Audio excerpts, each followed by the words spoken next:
Shalom, shalom, shalom, peuple de Dieu, comment est-ce que vous allez? J'espère que vous allez très bien. Je bénis le Seigneur pour vos vies et je rends grâce à Dieu. Je vais partager avec vous ce petit message que j'ai intitulé Parole bénie pour une grande destinée.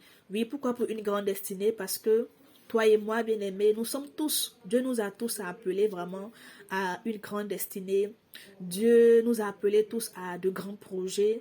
Oui, ce sont les promesses de Dieu pour nous. Mais aujourd'hui, beaucoup sont ceux-là qui ne voient pas ces promesses-là s'accomplir.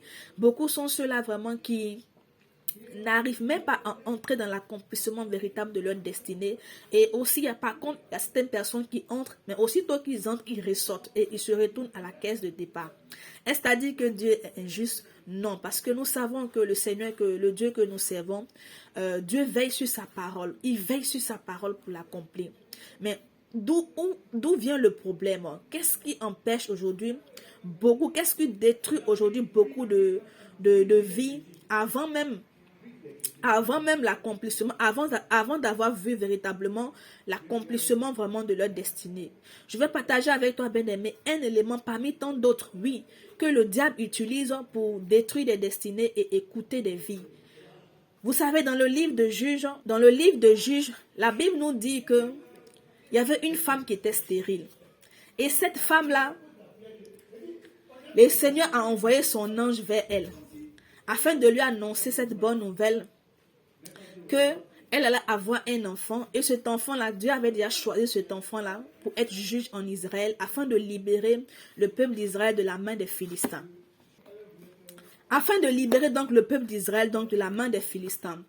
Et l'ange a donné toutes les informations, toutes les instructions à cette femme-là, afin qu'elle puisse voir l'accomplissement de la parole qui avait été relâchée, qui avait été donc envoyée par le Seigneur. Qui était donc de ne pas manger de nourriture impure, de ne pas boire de vin, de nourriture enivrante. Et ce que cette femme-là a fait, elle s'est attelée vraiment à marcher selon ce que l'ange donc avait dit, selon les paroles vraiment que l'ange avait données de la part du Seigneur. Et elle a vu l'accomplissement vraiment de ce que des paroles qui avaient été relâchées. Et Samson avait été établi vraiment en tant que juge lorsqu'il a grandi.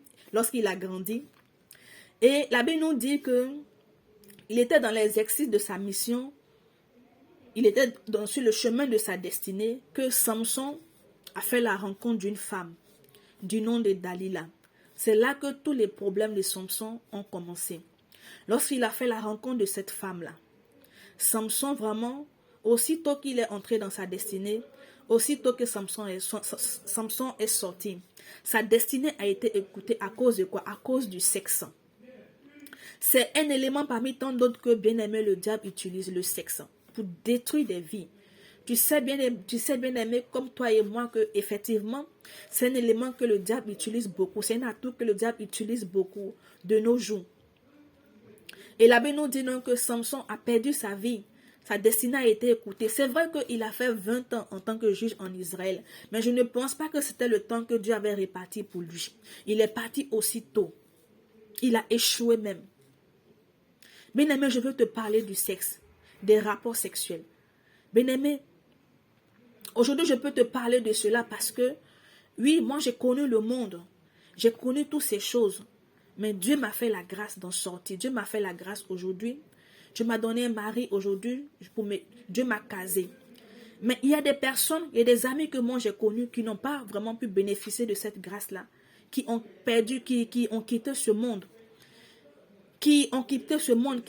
Dont le diable a écouté leur vie. Il y a des personnes aujourd'hui qui sont tourmentées, bien-aimées. Ils sont tourmentés parce que ils ont eu vraiment des relations sexuelles avec certaines personnes. Et aujourd'hui, ils sont tourmentés, ils sont hantés par des esprits. Parce que vous savez, comme nous dit la parole de Dieu, on n'a pas à lutter contre la chair, mais contre les dominations et les principautés. Tu peux voir une personne aujourd'hui, mais tu ne connais pas son identité spirituelle. Tu ne connais pas l'esprit qui est derrière cette personne-là. C'est pour cela que lorsque Jésus a dit à ses disciples, qui dites-vous que je suis? Pierre a dit non que tu es le Fils de Dieu. Il dit non que ce n'est pas la chair, ce n'est pas le sang qui t'ont révélé cela, mais c'est mon Père. Et par la suite, Quand Jésus parlait du fait qu'il allait être crucifié et livré dans la main des sacrificateurs, Pierre a donné encore une parole. Et Jésus a dit, arrière de moi, Satan. Donc, ce qui signifie que derrière chaque personne, il y a une identité spirituelle. Maintenant, on ne sait pas c'est laquelle, si c'est la bonne ou c'est la mauvaise.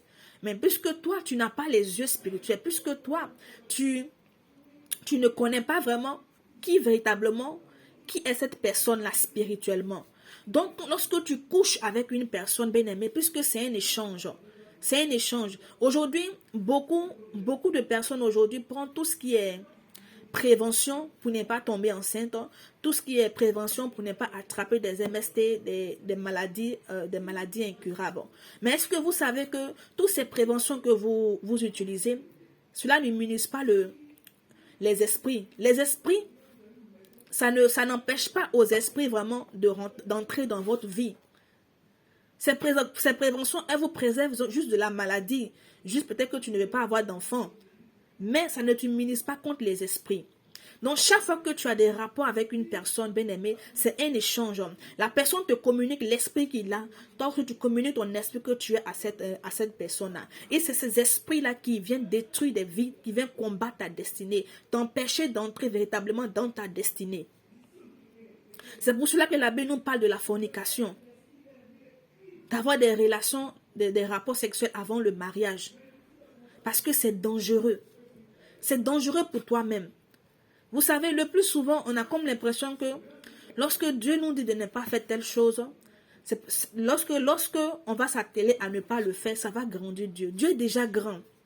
C'est pour cela qu'on nous dit que au jour du déluge, Dieu était sur son trône de gloire. Quand Dieu nous interpelle sur un fait, c'est pour notre bien nous-mêmes. C'est pour nous emmener vraiment à ne pas passer à côté de ce que lui, Dieu, il a prévu pour nous. Parce que les démons sont là, ils sont là. Ils attendent juste une occasion pour détruire ta vie. Ils attendent juste une occasion. Et c'est ce qui a été le cas de Samson. L'esprit qui était derrière cette femme-là attendait juste l'occasion pour détruire vraiment la vie de Samson. Et c'est ce qui s'est fait. Pour terminer, vous savez l'histoire de Joseph. Joseph a été propulsé au sommet. Joseph est entré dans l'accomplissement de sa destinée. Et il est resté jusqu'à ce que Dieu le rappelle à lui. Pourquoi?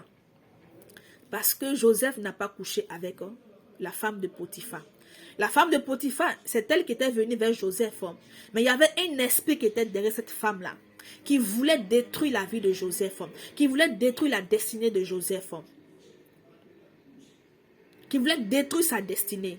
Parce que chaque fois que tu as des rapports avec quelqu'un, parce que nous sommes des vases dans lesquels Dieu a investi.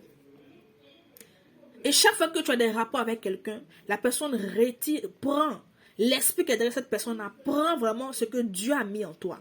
Et c'était ce que l'esprit-là qui travaillait derrière la femme de Potiphar voulait faire à Joseph. Parce que ce qui a amené Joseph devant Pharaon, c'est parce que Dieu avait donné à Joseph, Dieu avait donné le don à Joseph de l'interprétation des songes. Et l'esprit voulait récupérer cela. Parce que l'esprit savait que c'était au travers de cela que Joseph allait aller au sommet.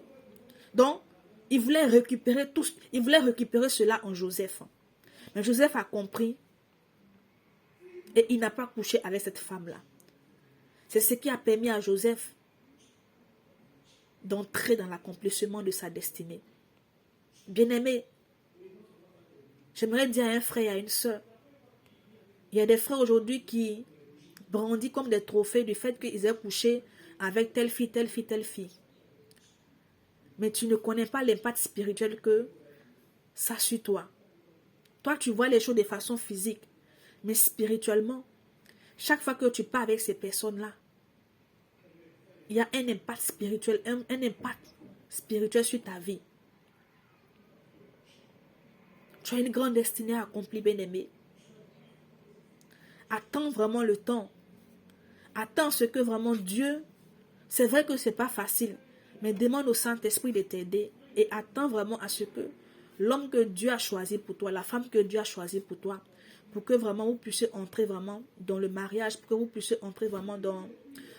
tu puisses entrer véritablement dans les projets vraiment que Dieu a fait pour toi. Parce que Dieu nous a tous appelés, bien-aimés, à de grands projets. N'écoute pas ta vie pour juste qu'un rapport sexuel.